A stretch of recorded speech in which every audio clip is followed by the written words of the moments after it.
அண்மை செய்தி.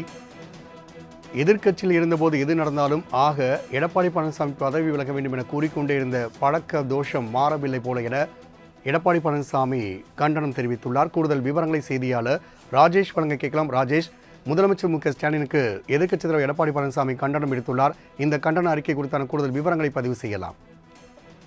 வணக்கம். ஈரோட்டில் பல்வேறு நிகழ்ச்சிகளில் கலந்து கொண்ட முதலமைச்சர் அவர்கள் எதிர்க்கட்சி தலைவர் எடப்பாடி பழனிசாமி குறித்து கடுமையான விமர்சனங்களை முன்வைத்திருந்தார். இதற்கு தனது சமூக வலைதளம் வாயிலாக எடப்பாடி கே பழனிசாமி பதிலடி கொடுத்திருக்கிறார். அதில் ஈரோட்டில் மேடை ஏறி பொம்மை முதலமைச்சர் வழக்கம் போல என்னை பற்றியே புலம்பி தள்ளியுள்ளார். அவர் எதிர்க்கட்சியில் இருந்தபோது எது நடந்தாலும் எடப்பாடி பழனிசாமி பதவி விலக வேண்டும் என்று கூறிக்கொண்டே இருந்த பழக்க தோஷம் மாறவில்லை போல, நான் டெல்டாக்காரன் என்று பச்சை துண்டு போட்டு டயலாக் பேசிவிட்டு மீத்தேன் ஹைட்ரோ கார்பன் திட்டம் கையெழுத்து போட்டு அதே டெல்டாவை பாலைவனமாக்க துடித்த துரோகத்தின் தொடர்ச்சியாகத்தானே இப்போது நெல்மணிகளை நனைவதை கண்டும் காணாமல் இருந்தார் இந்த துரோகி ஸ்டாலின். ஆட்சிக்கு வந்து இத்தனை 4.5 ஆண்டுகளும் விவசாயிகளுக்கு அடிப்படை தேவையான குறுவை சாகுபடிக்கான பயிர் காப்பீட்டை கூட அளிக்காமல் முறையாக நீரை திறக்காததால், கடைமடை வரை நதிநீர் சென்று சேராததால் டெல்டா பகுதியில் 2 லட்சம் ஏக்கர் வரை தொடர்ந்து பாதித்து விவசாயிகள் தவித்த போது கூட